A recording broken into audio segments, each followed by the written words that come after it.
Uwaligani popote ulipo mtazamaji na msikilizaji wa Peku Peku TV, karibu sana.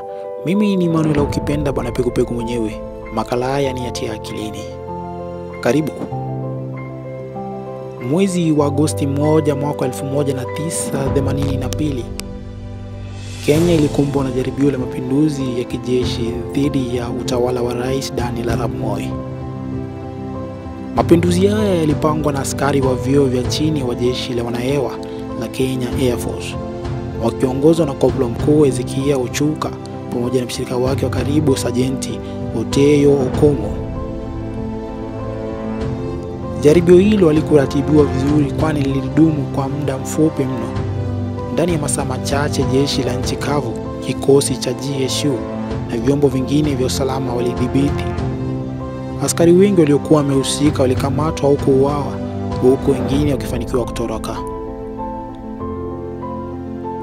Ochuka na Okomo walifanikiwa kutoroka Nairobi na kuteka nyara ndege ya kijeshi aina ya Kenya Air Force Buffalo. Walimlazimisha rubani awapeleke nchini Tanzania wakitumai kupata hifadhi.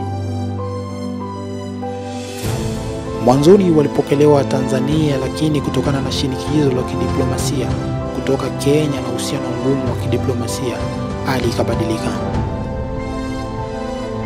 Mnamo mwezi wa Novemba mwaka 1983, serikali ya Tanzania iliwafukuza baadhi ya raia wa Kenya waliokuwa wakitafuta hifadhi nchini kwao, akiwemo Ezekiel Ochuka pamoja na mwenzake Okomo, na hivyo basi kuwarejesha nchini Nairobi.